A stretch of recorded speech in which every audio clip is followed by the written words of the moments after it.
Okay, thank you all for coming. This is the Building Better Websites webinar, and it's one of our monthly webinars that we're doing from the Missions and Evangelism Ministry of the Greek Orthodox Metropolis of San Francisco.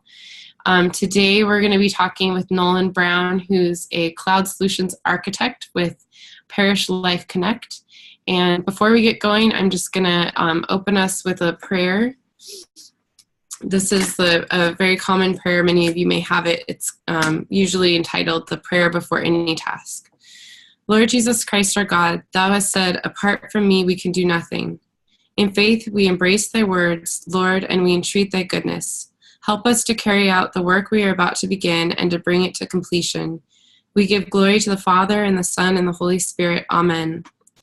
Almighty God, our help and refuge, who knows that we can do nothing right without your guidance and help, direct us by your wisdom and power that we may accomplish this task and whatever we do according to your divine will, so that it may be beneficial to us and others and to the glory of your holy name. Amen. So we're very excited today to gather to talk about this important topic, which is making our parishes visible through the internet, which is a very beautiful tool for helping people to have a first impression of our website or of our parish and to learn about Orthodoxy so that they may continue to consider learning about the faith in person and to come to our parish. So I want to introduce Nolan. Nolan Brown is, as I said before, he is a cloud solutions architect with Parish Life Connect. He is a parishioner at St. Spiridon Greek Orthodox Church in Loveland, Colorado. And he is a father and husband. He has 2 children and 1 on the way. So thank you so much, Nolan, for joining us. And maybe you can share a little bit about what you do by day and also your new company in just a few words. Sure, absolutely. Thank you for having me here. Really appreciate the opportunity to share this. And currently I am one of the parish council members at St. Spiridon. I handle the communications and IT here and have journeyed with them through various developments and new website developments and various tasks. By day, I work as a cloud solutions person for a software company that provides services to banks. So I have a banking background in industry and IT.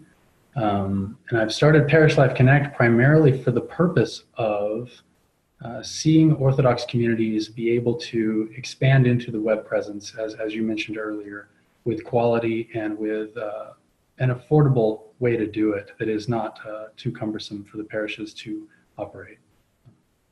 Great.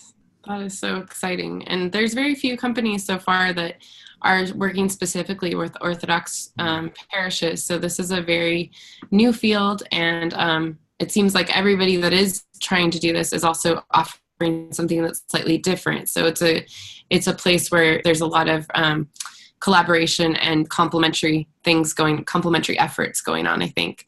Yeah. So I prepared a PowerPoint presentation that we're going to start now, but I want you to know that we'll have this available as a PDF download like afterwards on the website. So you can take notes from it, and then later you'll be able to download it as well. So let me go ahead and get that started.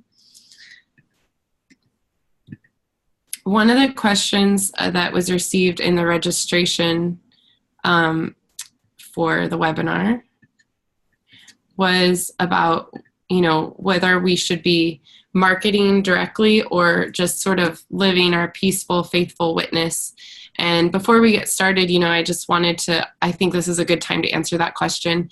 And I'll answer it in part now, and then Nolan you can share your thoughts on it. But I think that really this isn't so much for the Orthodox Church a question of being flashy or pushy with our marketing, which is a lot of what we think about when we think of advertising or marketing in the sense of different companies that are vying for our attention. I really see it as an opportunity to let people know that we exist, because we're less than 1% of the population. in the United States. And so really when it comes to marketing, and I don't mind using that word, but marketing or church visibility, parish visibility, it's really about helping people who are searching to know that this faith exists and that this option exists. So I also see the parish as another opportunity to witness what we are doing, and that we, it can be a reflection of who we are as a church, so that they can even experience that on the web, even if they never make it to our front door. Do you have any thoughts to add on that, Nolan? Yeah, what you said is absolutely right and very beautiful.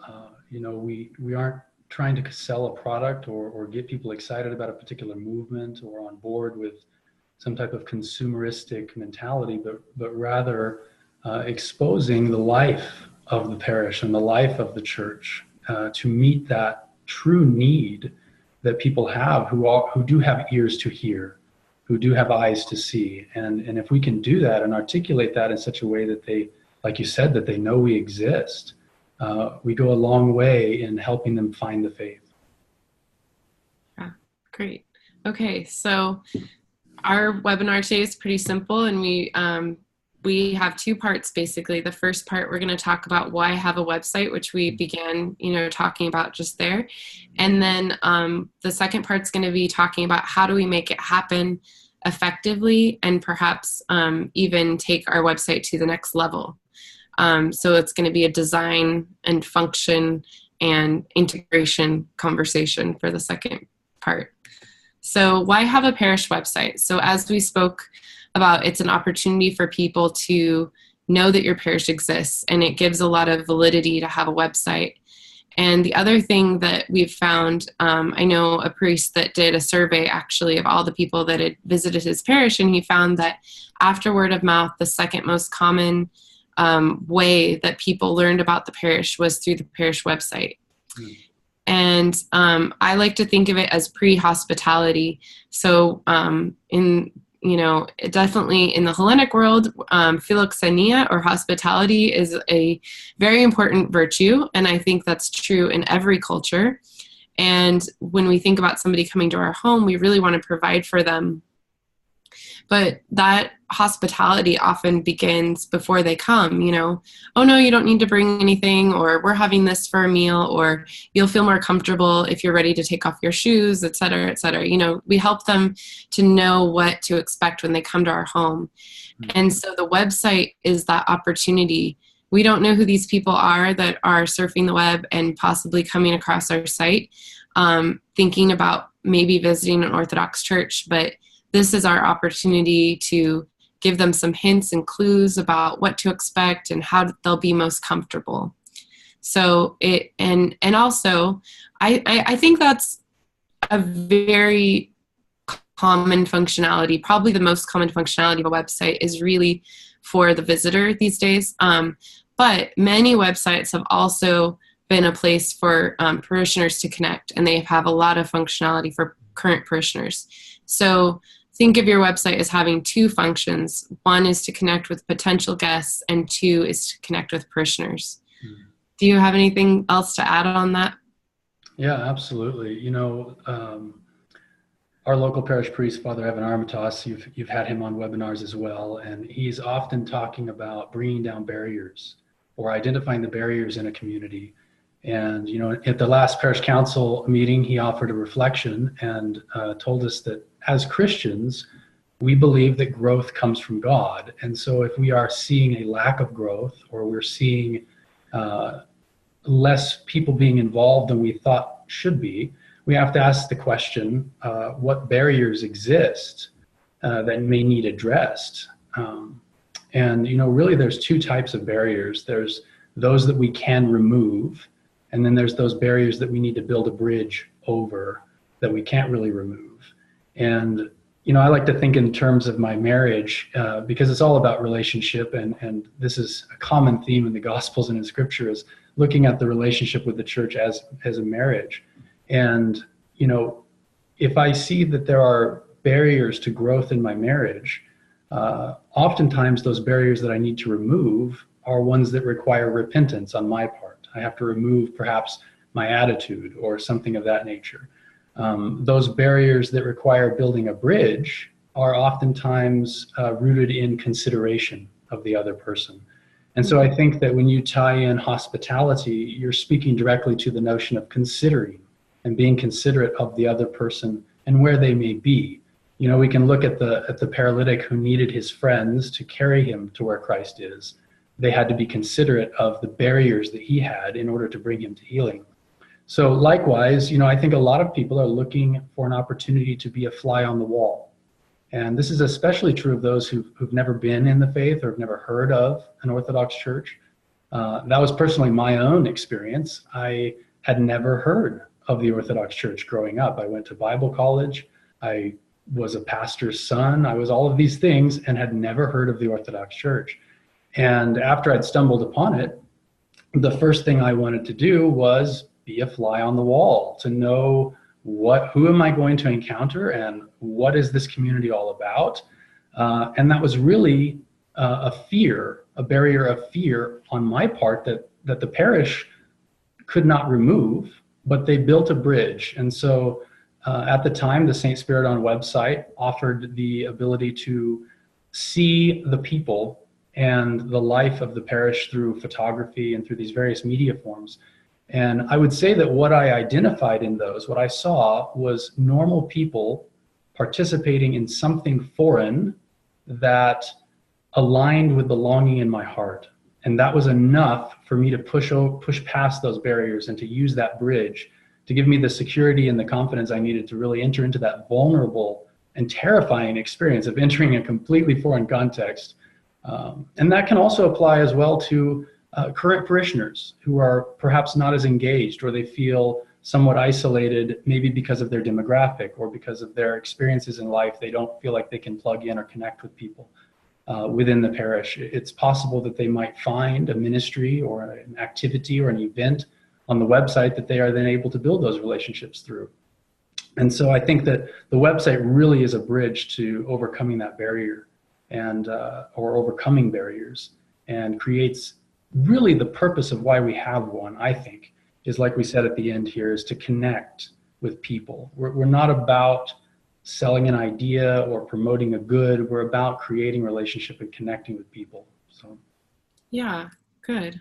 That's really insightful and nice to hear, you know, your perspective as looking to the website when you first began looking to Orthodoxy. So Nolan's going to share a little bit about this picture, because we were talking about what does it mean, cloud solutions? What does it mean to be an integration point for cloud solutions? But this is an important part of his ministry and what he does with parish websites. Right. So, you know, a parish website does all of these things for bringing down barriers, but, you know, as soon as you have a website, invariably someone asks, can we do this through the website, whatever that this happens to be? And we often turn to solutions that already exist and try to implement them into the website somehow. And that's what you could call a cloud solution. And an example of a cloud solution would be this webinar right here that we're using. We have people from across the country and even in Canada participating. And the cloud is nothing more than the internet, or the connectivity brought to us by technology. And it allows us to participate and connect in real relationship and develop these things through the technology that exists. But the downside is they can be very cumbersome to integrate, and they can be very difficult to figure out how to put together. And usually the website becomes that hub, that place where people go to find these solutions. So if you look at this picture, you'll see some other examples potentially that we can use in these icons. The first being on the top left would be like a TV. And if you've ever used Netflix, Netflix is a cloud solution. And it overcomes these barriers of going to the video rental store or having a stack of DVDs. You can access your entertainment directly. You've got email, another fantastic cloud solution. You don't care how it works behind the scenes. It just works, and you don't need special programs. You don't need anything. You can just log in and use it. It is possible, of course, to set up your own mail server and firewalls and do all of that, but it makes far more sense for most people to use a cloud solution. On the bottom left, you've got a stack of drives, or you could look at this as a symbol of data. There's a lot of talk about backing up your data to the security of a cloud for protection from hard drive failure or spilling your coffee on your computer or a fire in your home. There's those services. You also have cell phones. Cell phones are an early form of cloud solution.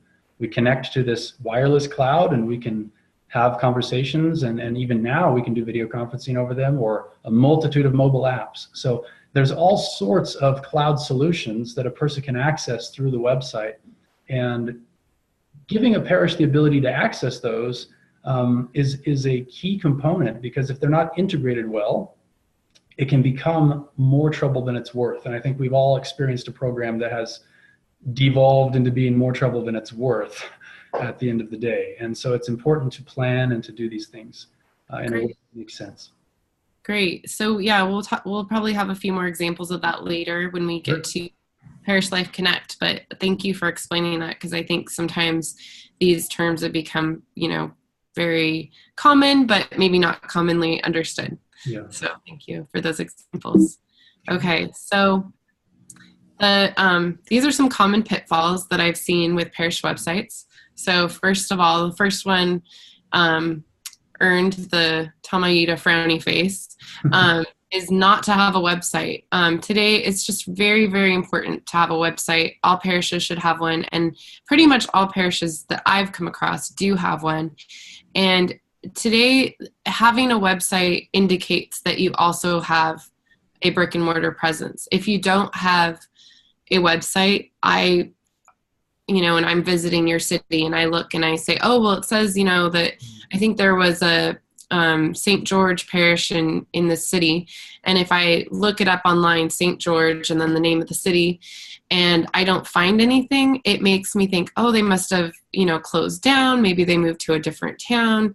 And it used to be that, you could find somebody in the phone book, or you would just drive to the address if you were very adventurous. But today, having a website says to people, we exist, and then it has the potential also to give lots of useful information. So some kind of web presence is very necessary. So other pitfalls: information is inaccurate or stale. So you go on and you see the latest newsletter to have been uploaded was from 2016, or they say, latest news, and it's like, we raised this much money at the 2014 festival or something like that. And so these are all years that are long gone. And so it appears that maybe they're not really there anymore, or they're not paying attention to the website. A cluttered homepage is also another pitfall. It just makes it difficult to find things. Too many menus and submenus, again, difficult to find what the information you're looking for when there's just way too much going on. It's better to have fewer categories. Important information can be buried. Like sometimes I'll visit a website and I'm looking and searching for the address, or the Sunday start time for liturgy. So those are things that really should be on the front page, or very, very easy to find with one click. Another thing that I like to see somewhere prominent is I do like to see which jurisdictional affiliation there is, because at least for me, sometimes I'm like, oh, is this the Antiochian church? Because my friend said that they go to the Antiochian church in Memphis or whatever. And so I just am looking for that confirmation of which one it is. It's not absolutely vital to a visitor, a first-time visitor, but it is kind of helpful to those who may have some reference point for the jurisdiction. Like, oh, well, my friend said that they had visited the Greek church or the OCA church, and so I'm looking to make sure it's the same one. Few or poor quality images. So images are really awesome, and we're going to look at those in the example. There's so much potential to use images to give people a sense of who they would meet and what they would experience at your church. And so it's really good to invest in some great images. And then web platform is an isolated solution. So this is what Nolan was speaking about, is that if your website doesn't integrate other things, like if it's not using other cloud solutions to the best of its ability to make it more efficient. And you can say a few more words about that too, Nolan. Yeah, sure. So, one of the things about a web platform that's isolated is that it's inflexible. It cannot facilitate these other tools that could come into play, and they can actually end up creating many of these various pitfalls. If the web platform is, let's say, isolated from the process within the parish that ministries go about submitting new information about their ministry, it can become inaccurate or stale. If a ministry needs to cancel an event, but that event never gets canceled on the website, then you can have my own personal experience. I've gone to events, and this was very early on when I was not yet Orthodox and didn't know anyone really, and I would show up to the parish and there'd be no one here and I wouldn't know what was going on. And it was troubling. And it's one of the things that motivated me to say, we need to overcome some of these barriers potentially of being perhaps too inward focused, too, I wouldn't say too, but lacking a consideration for the fact that not everyone knows what's going on all of the time. And that's why we have these websites. So, making sure that your platform is able to facilitate growth and change and offer other solutions keeps from what I call square peg round hole from happening. And that's a lot of times the cluttered homepage can be a result of trying to cram in things that we just can't find other places for because the platform is inflexible or we don't have the expertise to make it do what it needs to do. Yep, great. So on the next page is going to be our healthy website checklist. And so these are just very basic. There's so many more things that you could do when you're ready to go to the next level of also of doing more of what Nolan's talking about, making it more interactive with like all the different ministry leaders, etc. But these are the basics. So kind of the positives of what I talked about on the other page. So important information is displayed prominently, including the address, service times, contact information, names of clergy, and jurisdictional affiliation. Navigation is easy for users of all levels. So one of the notes that I got when I created the ministry website for my ministry is I had just used the title, the bar across the top, as the home button, and I hadn't labeled it. And somebody said to me as feedback, they're like, where's the home button? How do I get back to the home page? And it hadn't occurred to me. So that is something just to keep in mind, is that maybe have different people look at the website to say, are you finding it easy to navigate? Do you have any questions? Is there something that's not obvious to you that maybe was obvious to me? It includes a welcome message for new guests. It serves as an introduction to the community and what to expect. The design is balanced, spacious, and unified, and it offers helpful information for those planning their first visit. And it is scalable and managed. So that speaks to what Nolan was talking about, is that, there's a process and maybe an ability for many people to be involved in the solution of managing it and keeping it up to date. Yeah, that's right. Okay, so we're going to go through, I don't see any questions yet in the chat, but we're going to go through and look at some parish websites. And I'm going to switch the screen from being my PowerPoint to being my web, browser window.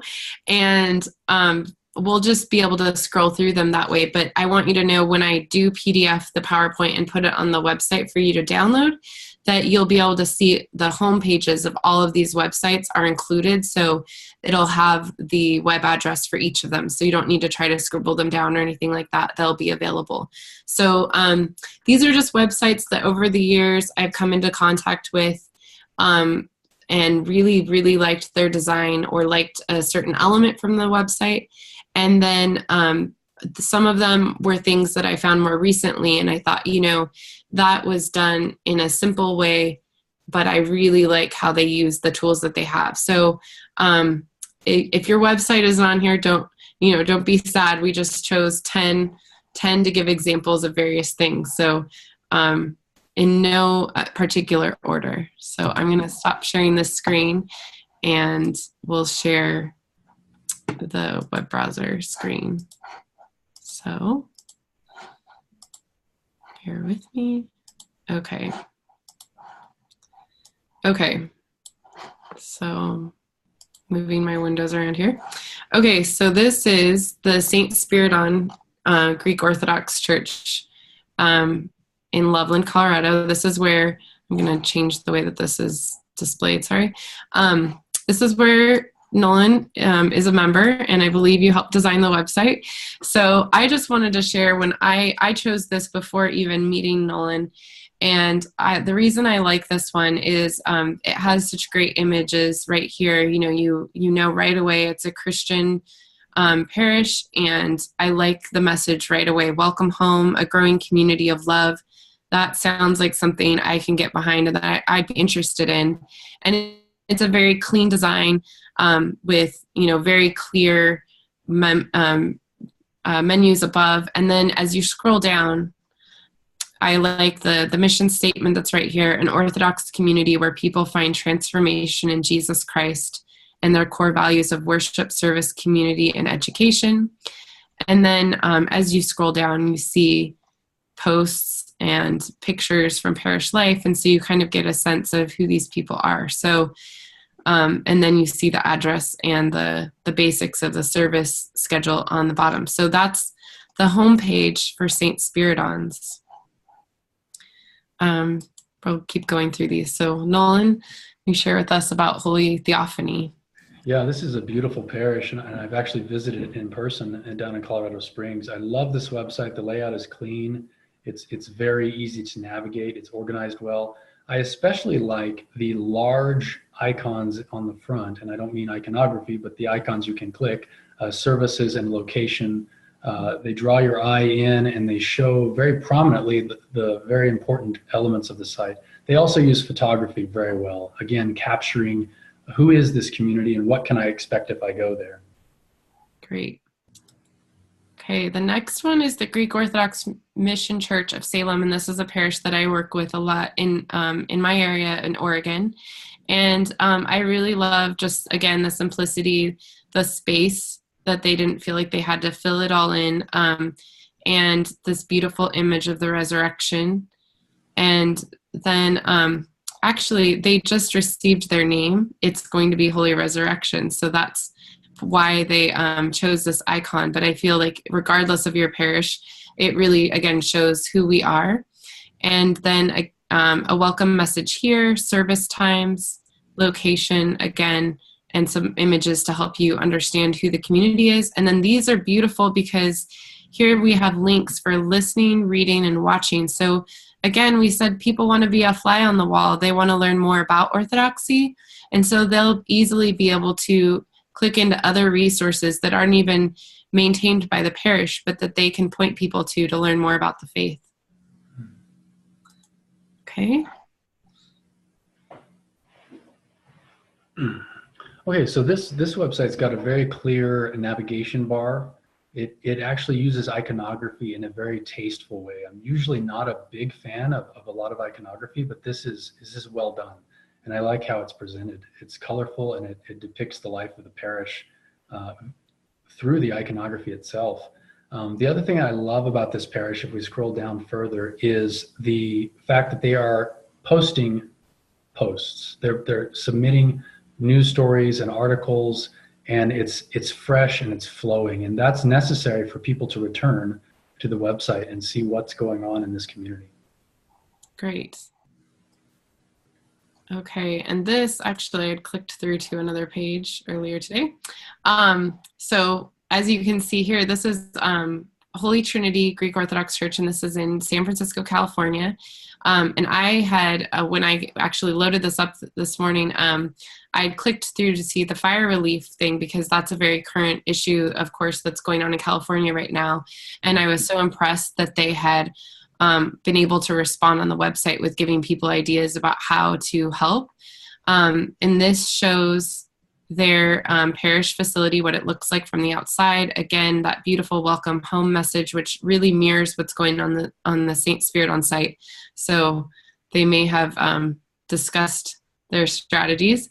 But then the other thing that I love is I've always come back to this welcome video time and time again, and it's a short video that really gives you a sense of who you're going to meet in the parish, has some excerpts from the services, but also shows people, the parish family. So it's really nice. And then there's just, again, some icons to help you know different ways to give, and then gives other senses of what parish life activities are going on in the parish. So the next one Nolan will share about. Move this a little bit. Okay. Oh. Yeah, just like the last one, this is visually absolutely stunning. It's beautiful usage of what I like to call photocentric, using large amounts of photography to communicate the message rather than large amounts of text. Photography speaks volumes in such a quick way. And people, it's more passive as well. It's more experiential rather than having to engage your intellect and analyze the text and read it. You can actually just experience it. It's very minimalist, which is another term I like to use with regards to web design. It keeps things simple. It uses, again, photography to define areas of the website that might be of interest. And something I think they do really well is I think they've put a lot of effort into considering their audiences. And I use the plural there because there are multiple different audiences that come to a website. And being considerate of who is visiting your website helps you organize your content so that those people can be quickly drawn into the areas they're most interested in. Again, they have their events scrolling. It's just clean. It's simple. There's not too much color. Actually, I like less color because it allows for the photography to pop and to really be the message. So. Great.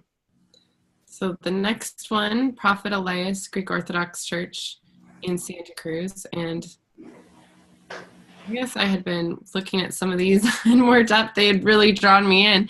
So this is the homepage, and beautiful iconography from the parish, unusual iconography, so that you can, for those of us who are familiar with icons of Saint Prophet Elias, like this really draws you in. It's a beautiful original, and I love this Our Church Learn More invitation, and that's really prominent.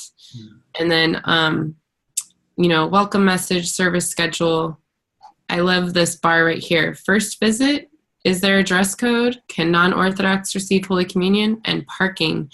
What an awesome thing to give people answers to some of those frequently asked questions right there on the front page. So great website. And I also wanted to show that down below they do, in addition to those other things that we talked about, showing photos to help you see what the life of the parish is like, they also highlight their iconography, because they did have an iconographer in residence for many years. And so they're able to kind of give more of an explanation of what you would see in their parish. It's beautiful. Okay.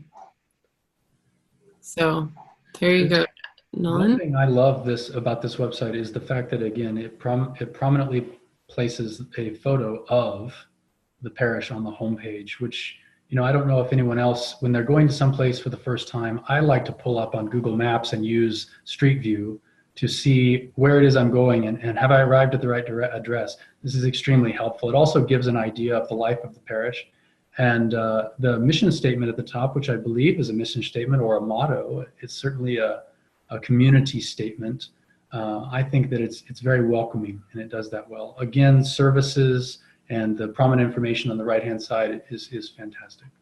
Right. And one thing I wanted to mention there's the picture of the clergy. That's nice. I wanted to mention about this page too, is that it is a template from Orthodox Web Solutions.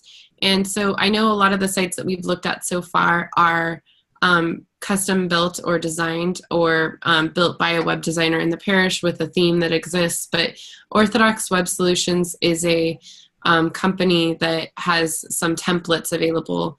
And I just thought it's worth mentioning that, some parishes aren't able or don't have the local talent. And so here's what somebody has used: a perfectly beautiful, functional talent to do all the things we've been talking about. And I think that's really good to just know that, you don't always need to have somebody build you something specific to your parish. You can use a template to begin. Here I was scrolling through all these websites. So I'm going to try to get back to the home page. Oh my, the home button's not working. Oh, here's another one, powered by Orthodox Web Solutions. So let me see if I can get to this one. So this website, there we go. Again, I love the use of photography. It's very similar to Theophany, Holy Theophany, in that they have like the scrolling images. And I like welcome to the ancient Christian church, and then they tie that together in their slideshow, Ancient Christianity Today. It's really nice with pictures of the clergy, the upcoming services, how to join the mailing list, and then nice, they have their newsletter right here on the front page.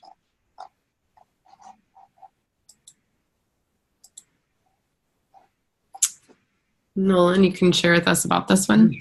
The thing I love most about this website is the fact that it is truly a reflection of who the community is. And, a parish website should be an icon of the life of the community. And that will give people an idea of who and what they can expect when they come. So seeing the Arabic across the top gives us a direct insight into what we may experience if we come to this parish. Again, they use photography to allow you to be connected into see what is actually going on, and they organize it in a simple manner. There's not too much going on. There's a few buttons and a simple navigation system. Yeah, and I love that they invite people to make a prayer request, because I think that's kind of unusual, and it's a sweet way for somebody to begin interacting, and maybe they really have something that they would like to ask for prayers for. And that's why they ended up here. So I like that they offer that to one of their audiences. Okay. So now we're going to go back to the PowerPoint. And I'll show you how, again, I said that I would have all of the home pages on here. So when you receive the PowerPoint, you'll see these again. Are there any questions that anybody wants to ask or type in? Oops. We're going to be talking about Parish Life Connect next. So no questions. All right. Nolan, I'm going to ask you to share with us about your ministry and business, Parish Life Connect. Sure. So Parish Life Connect is really, again, about connecting people with the life of the parish. And we use this as our vision statement, and encouraging engagement in parish life by connecting resources with talent. And the idea there is that we really want to support Orthodox parishes in navigating the difficult world of cloud solutions and meeting specifically the needs of each community, which we have found there is a lot of overlap. And so as we find solutions for one community, those same solutions oftentimes will work for other communities as well. So we can go to the next slide. Sure. So what we offer first and foremost is a managed web platform. And what I mean by that, by managed, we have the ability to offer expertise for the system in place, and we've built it ourselves. And so in the event that you're not sure how to integrate a new solution, or the parish faces a challenge or a need, you actually have a team of people who are available to help you accomplish those goals. The other thing about a managed web platform is it allows you to avoid one of those pitfalls of not having a website at all, or having bad content because of the potential for turnover under volunteers. A lot of parishes will have maybe one or two people within their parish that know how to run the website. And I have seen and are working with currently some parishes whose website is currently down because the parishioner that was in charge of it either left or was no longer able to manage it. And so that is something that a parish should consider, is a managed solution. It protects the parish from that dynamic from occurring. The platform we've designed is specifically for Orthodox Christian parishes. Again, it overcomes that volunteer dependency because it can be scalable. You know, we can offer the full range of services from updating the website completely, or to working with whatever level of volunteers there are at the parish and expertise at the parish to minimize that cost and to help them integrate as many powerful cloud solutions as possible. And because we write all the code ourselves, we can take a cloud solution like YouTube or podcasting solutions, and we can integrate them directly in. So we can go to the next slide. So one of the main ideas behind Parish Life Connect is that parish cooperation benefits everyone. And one of the beautiful pictures of this is, you know, each parish across the world, really, we have the Diocese of Kisumu and all Western Kenya with Bishop Athanasios is using our platform as well. And so we're able to work with parishes anywhere in the planet. And if there are people at a particular parish with a particular talent, so for example, we have a parish that has an audio engineer who does audio mastering and editing for homilies or podcast recordings, who is currently helping another parish across the country with theirs through our system. So you actually get the ability for people with specific talents in different parishes to help other parishes meet their needs. And you can leverage that through the system because we're cooperating together. Another feature of working together is you have access to systems that parishes couldn't probably afford on their own. One of those things might be a podcasting tool that's actually at a professional grade level that has, you know, all the backup and redundancy built in. When we acquire such a platform, we're able to buy one account and offer access to that to all of the parishes within. And so by working together, we can accomplish greater things. That same idea ties into the notion of what is Parish Life Connect and what is the cloud solution. You have this team of experts who, if you tried to hire on staff locally, the cost would just be overwhelming. And that would be one IT professional on staff would be overwhelming for most parishes. And so what ends up happening is usually it's volunteer dependency, and there's burnout that can happen. You know, the local IT guy, he has his regular job, but he's also getting every request that comes through from the parish, and that can quickly turn into burnout. So it makes much more sense to tap into a team of people and to really only pay for what you need, but to have that relationship established so that you have that support available in the event the need arises or there's a new challenge. And so that's the scalable and customizable aspect is you can begin, and we can go to the next slide. Let me actually jump into that. I'm going to share the screen and show an example of a cloud solution that we've implemented at St. Spiridon for a custom ministry directory. Okay. Okay, can we see the screen, Damita? Yes. Okay, great. So this is the homepage for St. Spiridon. And if we go to ministries, and I'm just going to click on the main ministries page, and it takes us to an integrated cloud solution where you have all of the various ministries within our parish.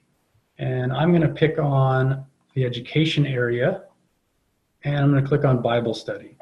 And so as a person just browsing the website who's not necessarily affiliated or is affiliated with the parish, they can check out Bible study and they can say, oh, when does it happen? Most Tuesdays at 9:30. What's it all about? Is it open to new members?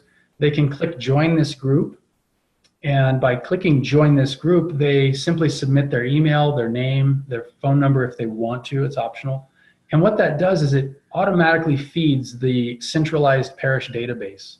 So there is, at that point, their information is in the system. So if at a later date they want to give to the parish, they already have their information in the system. And so each touch point compounds on the other, and you end up with a more robust user-managed profile and interaction. But within this particular ministry, you can see the map of where it's located. You can see the upcoming events. Now, all of these events are managed by the ministry leader themselves. They're able to build these things on. They're able to cancel them, as you can see here. This Bible study was canceled yesterday. And I'm sorry, today, isn't it Tuesday? It's the end of the day. It feels like yesterday. So it was canceled. And, these events on this particular ministry page are also integrated into our Google Calendar on the main website. So any changes here flow into that main website. So if someone's seeing it from that direction, they can see it from there. And you can see that the leader of this particular ministry is Father Evan. If you were to click login, you'd be able to log into the system just using your email. It sends you a secure link. There's no need for passwords. Nobody has to do password management, any of those things. And those secure links expire, obviously. But once you're in, you can update your own profile information, your address, your name, all of those things. And again, that allows for the parish database to be as current as the users make it. So it crowdsources that effort of trying to keep everyone's information current, which is huge because it reduces the amount of labor-intensive effort on parish staff, and it also makes available other features. So if the parish priest wants to look up someone's phone number, he has a parish directory that he can access based on input from the system. So there's a whole gamut of options within these various different tools. And we find the tools that work best for the needs of that specific parish, and we work to integrate those. So Maida, did you want me to show anything else with this, or should we go back to the slideshow? Yeah, I mean, I don't know if you are able to show the behind the scenes at all, or if that will work, or I can. I'll log in and let me unshare it real quick so I can get the login done without. So what Nolan and I had talked about is that, this way you can see how, like, a first-time visitor, for example, somebody that's a guest to the parish, or even a member of the parish, could see the various groups. And this is a solution that would allow them to learn about it's about, see the most up-to-date information, and join the group and really have control over their own participation and their own information and who they give it to. And then the other piece that he was just showing you now is that the leader has access to cancel events, update the information. He can email all of the members of the group who have subscribed to the group. And so it's a really neat interface that allows both the user and the leader to have kind of their own control over how they interact with it and the information that they get. And then I wanted him to show us what would happen if we logged in as a leader. And I think, so this shows you your groups, like the groups that you're in, Nolan. So what I've done is when you log in, you put your email address in, it emails you a link, you click on it, then you're logged in. So I'm logged in. I have scrolled down just a little bit because my address and phone number is at the top, and nobody needs that. Right. So before I click on anything, I'm going to unshare and then click and make sure everything is I'm not broadcasting people's phone numbers on a webinar that's recorded. But these names are all public, so that's fine. So these are the teams, or you could call groups or ministries, whatever verbiage you want to use, that I'm a participant of. And you'll see that there's a slot that says who the leaders are. So in this particular communications delivery team, I am one of the leaders in that. And so I have a different level of access, obviously, than just a regular participant. So for example, in altar service, I'm a member, I'm not a leader. So I can't do anything as far as changing it other than leaving the group or seeing what items are there. But if we look at this communications delivery team, and again, I'm going to stop the share real quick, click on it, make sure I position it. Okay, so we're good there. And I'll share the screen again. So when you were on the screen before, if you looked at a ministry, you did not have this big green bar at the top that says, hey, you're a leader. Your view is different than most people, and you can edit this group if you wish. And if I click edit, it allows me to change the name and contact information for the group and put a description in, change a location, etc. I can cancel those changes and just go back to the regular page. I can also scroll down. There's ways for anyone can see a subscribe to calendar. So if they use Google Calendar or iCloud or whatever tool they use, in fact, I think if I click it, it shows the various options that can be used to subscribe. And this is powerful because traditionally we've used a model where everybody gets to know about everything. And what ends up happening is everybody tunes out of everything because there's too much information that they don't need to know. By making it to where people can join the groups that they're interested in and subscribe to the calendars that they want, we make it possible for a greater level of engagement because they're not getting unnecessary information. We can add, and I'm going to be careful to scroll down only so far, because as soon as I go below this, you'll see all the members, their phone numbers, their emails, and all that. But I can add members, and I can also email the group members directly from within this system. What this does is it allows you to protect people's willingness to be part of a mailing list. So a lot of times, a ministry will just use whatever tools it has at its disposal, which could be just a Google contacts list. And what we've seen in the past is that people who visit once and don't want to come back end up getting caught in the maelstrom of mailing back and forth that happens in these types of systems, and there's no unsubscribe button. So having this type of tool allows for people to subscribe or unsubscribe directly from the group. And again, this is one module that can integrate with all of the other aspects of the platform. So is there anything else, Tomaida, that you wanted me to point out? No, I think that's really great. And I was going to show on the next screen when I share also. There you go. We'll take turns sharing screens here. Sure. There we go. That this is another thing that you can see from the, what would you call this, the dashboard? I would call this, so you have the basic user level, the user can log in. Then you have a leader level, they can log in and they can change things. And then you have the administrative level, and this would be where you actually create groups and you assign leaders. And so this is an example of a dashboard. When you have an integrated system and that data is integrated, you can actually get some very interesting statistics from that data.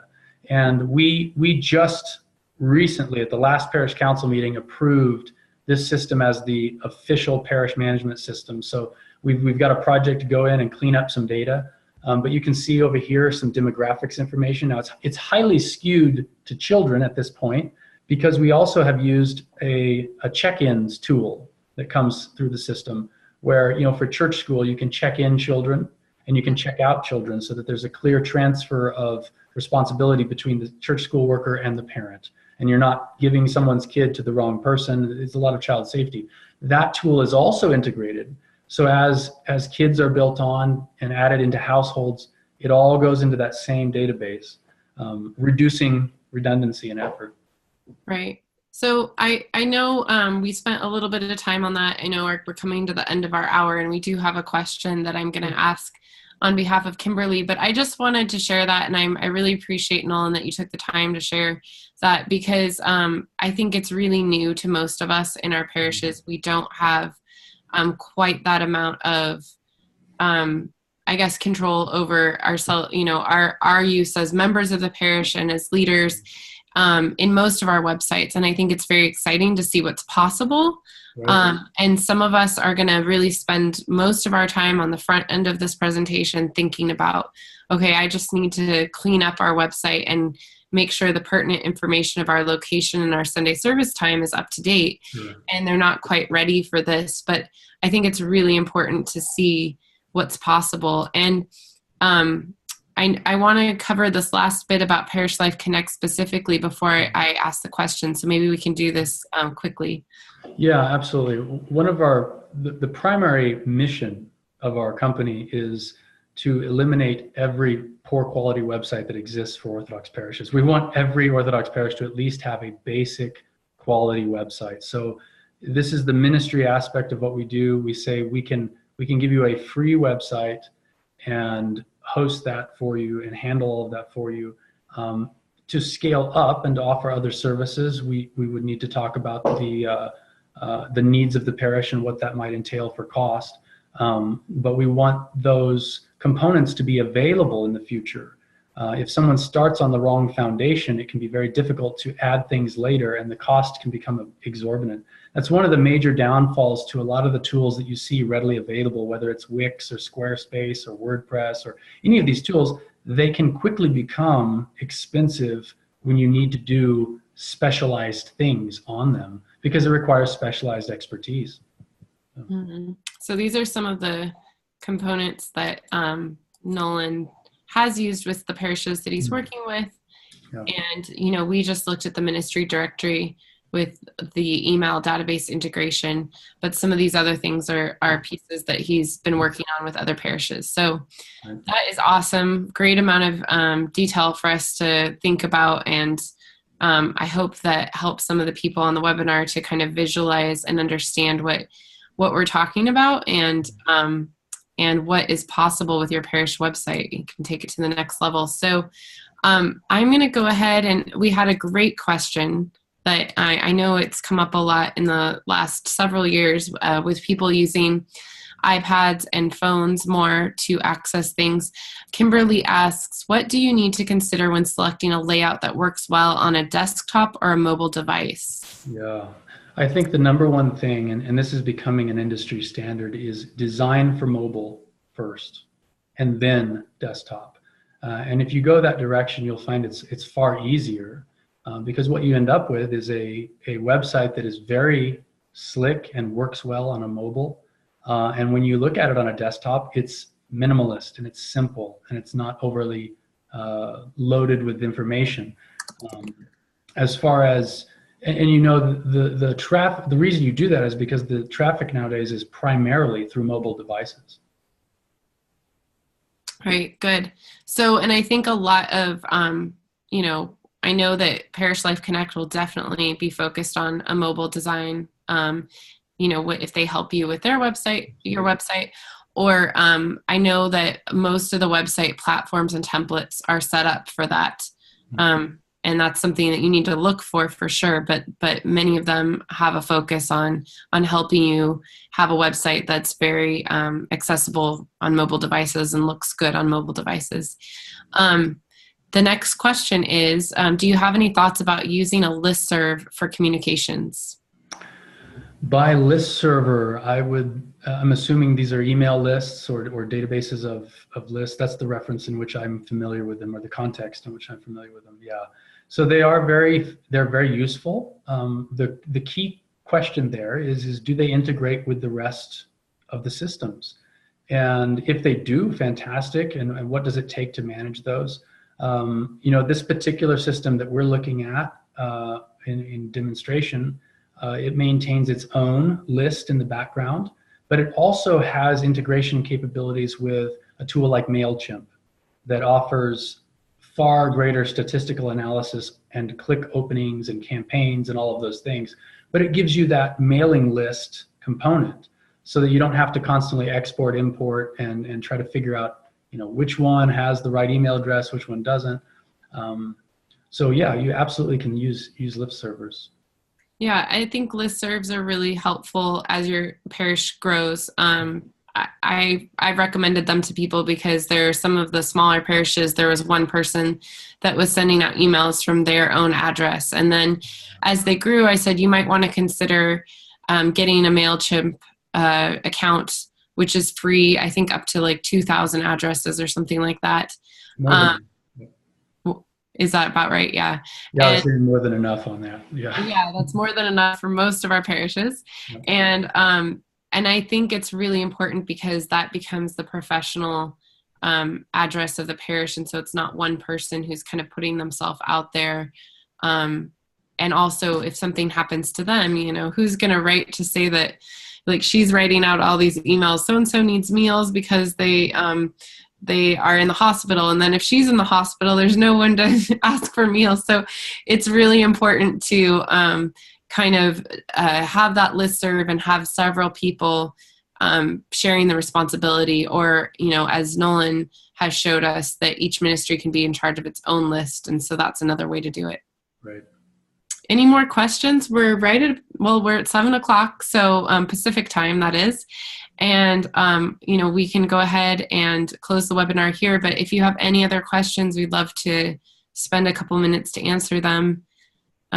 This was pretty general about, just the necessity of a website, and I hope the examples really helped you to see some, different ways that this has been realized in different parishes. And then also, I feel like Parish Life Connect and Nolan is such a great resource for us to think about different things that we can do. I also listed a few other resources on the next page. And again, this will be in the PDF, which I'll be sending out to everybody that registered, and it'll be on our website. So first, I just wanted to highlight the Greek Orthodox Internet Ministries and their website. They offer website hosting, online maintenance solutions similar to what Nolan was talking about. Like if you don't have somebody in the parish as a volunteer, you can pay to have someone help maintain your website. They have email listservs and bulletin builder, which provides a Sunday bulletin template with the hymns and readings, and then you put in your announcements. Orthodox Web Solutions was also mentioned. They offer templates, and there are hundreds of parishes across the country, I think, that are using their templates as a easy way to get a site up that has an Orthodox feel to it and is built specifically for parishes. And it's a good solution if your parish is looking for a place to start.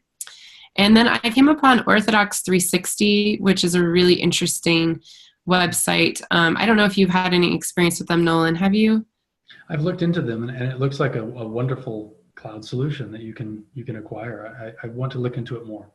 Yeah, I do too. I'm really interested. They have photographs basically that are that 360 view of your parish. So they'll come to your parish, take a 360 photograph within your sanctuary, and then you can put that on your website. I think they also do some video things, but if you go to the web address, which is simply orthodox360.com, you can see photos that they've taken of parishes all over the place. So it shows you who has used them for that service. Mm-hmm. And then Ben Cave is a designer and videographer and an Orthodox Christian, and he can do videos. He can come out to your location and do a video for your parish or create a welcome video. So I wanted it to include him as a resource. And if you go to bencave.com and you scroll down, he has a really nice infographic that talks about its stats basically of how important video is and how much a web user, your audience will retain more information presented in a video format than written content, and how much more likely someone is to stay on your website if you have a video to watch. And so really good statistics there to give us all something to think about regarding possibly including a welcome video on our front page.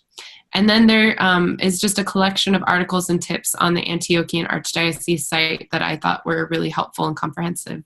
So that's all we have planned. Looks like many of you are busily taking notes or had your questions answered. So I hope it was informative for you. We will be uploading this to YouTube, and if you are a viewer on YouTube, please feel free to email me questions at any time, or you can reach Nolan at parishlifeconnect.com. Very good. All right. Thank you so much, everyone. Have a great day, and we hope that you find this useful in making your website an icon of your parish. That's a concept that Nolan shared with me yesterday, is that this idea of we really should have our parish website should give people a sense of who we are and be an icon of our parish, just as we are trying to be icons of Christ. So thank you very much. Thank you. Good job, guys. Thank you.